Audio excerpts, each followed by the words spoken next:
The Indiana Pacers, what's new? What's changed? Let's deep dive these guys and their new head coach, Nate Bjorkgren, to see what is up in Indiana. First of all, Malcolm Brogdon, obviously the starting point guard.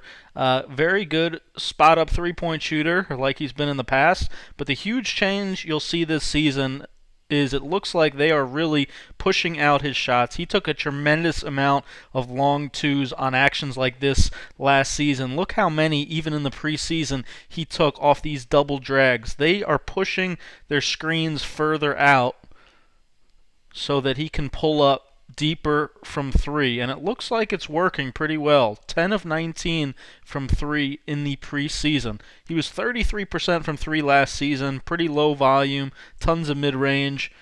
But again, so far, the results look pretty good. Also doing it, obviously, on ball screens. He's a very smart, analytical player. They call him, I think, the president or something like that.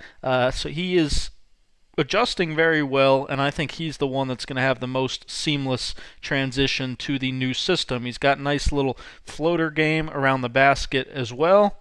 He can also attack with his shifty, herky-jerky moves off the dribble. Here comes a double drag again. Nope, I'm going to reject it this time and get to the rim. Nice little shot fake here, and a filthy left-hand runner off the glass. Playing out of a double drag again. Also got a great feel for the game and a great chemistry with Sabonis. Very good passer as well. Victor Oladipo also similarly shot 32% from three last season. Also a lot of mid-range. Now they're kind of pushing him into the Van Vliet role a little bit. A lot of running off double-double. This seems to be his main play right now. A stagger and then a stagger for him. And he's shooting the ball pretty well off those screens. Again, they really want to redistribute their shot selection. They took the fewest threes in the league last season, despite having the best percentage in the league. On pick and rolls, he could do it as well. What's really tanked for him since his injury has been his percentages and aggression at the rim. In the preseason, at least, he looks pretty comfortable. He looks pretty close to his old self. Not 100%, but obviously the biggest key to them maximizing their potential is how close is Victor Oladipo to 100% of what he was, and how great can he still be. That was a pretty great move. Still got a pretty great feel for the game, obviously. Very good passer. Malcolm costing him some assists there, though. Look at this one. Filthy pass to Sabonis. T.J. Warren, placeholder, didn't play in the preseason. Plantar fasciitis, expected to play in the opener. I did do a video on him last year. You can find that up at top. T.J., looking forward to seeing you back out there. At the 4, most likely, we will have Domas Sabonis. And guess what? Yep, you guessed it. They are pushing him out to 3 as well. The results in the preseason, not great. 1 for 8 from 3 in the preseason.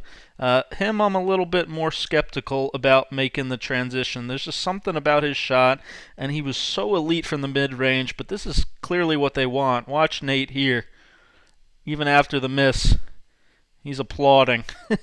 That's the shot that he wants him to take. He does that with a lot of guys on the team, so at least good for him for having conviction in his beliefs. I guess if they could do what they did, with Gasol and Ibaka to him, it'll make him pretty damn efficient. Certainly a big risk, though, because, again, he was one of the elite mid-range players in the league. That was the one that he did toss in. Here's the risk you run, again, though, because now they got him in his head a little bit. This was almost an automatic shot for him last season. This year looks like he's going to turn that down. This time almost throws the ball away. But then, of course, Victor Oladipo is going to end up making a 3 anyway, #analytics. Where he's at his best, in my opinion, is drive into the basket, particularly with his left hand. He's got a phenomenal handle for a big man. He's also probably the best, in my opinion, dribble handoff, rescreen type player in the league. He's just so good at reading those situations, getting to the rim off a bounce or two. Phenomenal screener. Really good using his body to get to his little jump hooks. Tremendously skilled, old man game. Dips his shoulder into you. Does a little bit of everything. They've also worked in some of the old Pascal Siakam. Funny what a obviously bringing over some of the Toronto system. This is literally a Toronto play from last year, a trail dribble handoff that they ran to Siakam a lot. Now Sabonis will be in that spot. There he gets to his left hand. We'll see it again here. This time can't quite make it. Ends up playing two-man game with McDermott. He holds that ball out like a little tennis ball, and he's such a good finisher at the basket. That's certainly where you want him doing the majority of his work. He's also a phenomenal offensive rebounder and tremendously tough, good rim protector. Will push out all your catches, get some steals that way. Tremendous overall player. Miles Turner, we basically know what he is at this point. He'll occasionally run the rim hard. He's not going to finish with that much authority. I think clearly what would be the biggest success for this staff is if they're able to get him to play with a little more aggression, basically what every person in Indiana wants. But he is certainly a stretch five, and he is perfectly ready to go in this system, at least from a shooting standpoint. I'm sure they're showing him some Ibaka film because Ibaka could shoot it, but he also mixed in some ferocious finishes, some tough plays inside. Miles does do a pretty good job protecting the rim. He's a good shot blocker, doesn't always play, again, with the requisite toughness on the defensive glass and against the more physical players of the league, but against the kind of softer guys, he's certainly able to protect the rim and get his fair share of blocks. The Holiday brothers off the bench. Aaron Holiday is the combo guard slash kind of backup point guard. He, if you're wondering the difference between the two, will certainly do a lot more driving, a little more playmaking, but they are both elite marksmen, three-point shooters, both around 40% last season. Aaron you will find primarily in the corners, where he's really developed his game and his shooting stroke. Also can really hit from all over the place and is really adjusting well to the system. Justin Holiday, also an elite shooter. Holiday brothers, a lot of fun. They got to step up and really be the starters in the preseason with the Warren and Turner injuries. And they played tremendously well for the most part. Shot the ball really well. Here he is off a dribble handoff. Three, those guys, if they get open looks, you're expecting them to go down. That is their job. That is what they do at a really high level. Also, pretty good defenders. Here's Justin being really physical with Tobias Harris. We'll see some Aaron a little bit later. Takes a charge there on Seth Curry. TJ McConnell, he is one of the guys I'm also most worried about because this is his shot. This is what he is masterful at, getting to his little 7-8 foot pull-up. Somehow he just shoots the crap out of the ball, but he cannot really make a three to save his life, hence him catching the ball here and not being ready to shoot it, putting it down, taking that shot, which I don't think Nate loves.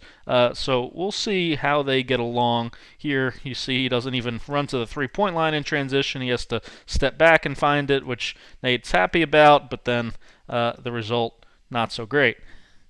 What he does do at an unbelievable level is pressure, full court, play relentless pit bull defense. McConnell stole the ball. McConnell stole the ball. He is an unbelievable defender.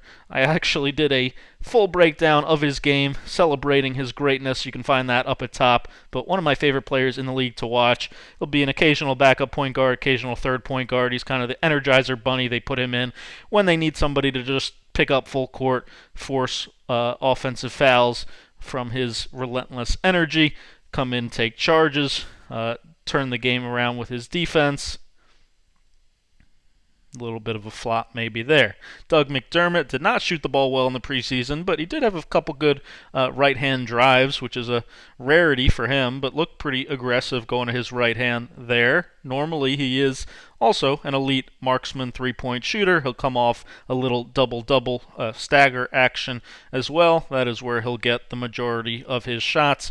Beyond that, doesn't do a whole lot else on the floor. This is pretty much good old Indiana Pacers, what we're used to from them. Just constant dribble handoffs, hit Sabonis in the pocket, have him make the extra pass, Holiday for corner three. That's beautiful offense. That's what you want to see a whole bunch of from them. This really cool Nate Bjorkgren, sorry, I know I'm going to have trouble with that name, play a little chin type action, and then look at this. They're going to have Holiday Kevin Love's the low man right now, thinks he's going to help on the pick and roll, and Holiday's going to sprint out to the strong side corner. So that makes Kevin Love have to go with him, and that confuses. Now there's no low man to take away Sabonis' role. Seems to be a really well-designed, good offensive coach, and this is how he wants them to play. Much more up-tempo than last year, a lot more threes. He wants to pretty much change the style. They were basically top 5 defensively last season. They even look a little bit better on that end. They're also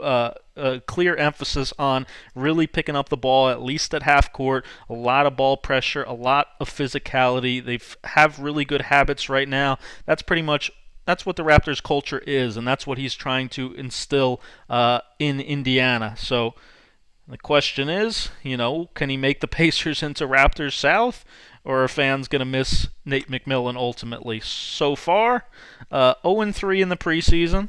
Not the greatest result to lose 2 to Cleveland, but obviously they were without Warren, without Turner for 2 of them. But clearly good ball pressure, good job playing the passing lanes. Here they do a great job walling up in transition. This is the stuff certainly that I hope they have success this year, but I hope fans don't say, oh, see, proves that Nate McMillan can't coach. A lot of these habits were formed with Nate and are a good testament to overall the good culture that's already there, and hopefully Nate Bjorkgren can get them over the top finally in the playoffs, because they certainly have a good amount of talent and are a really fun team to watch. Thanks for watching. Make sure you thumb up, hit that subscribe button, and check out the whole series breaking down every team in the league.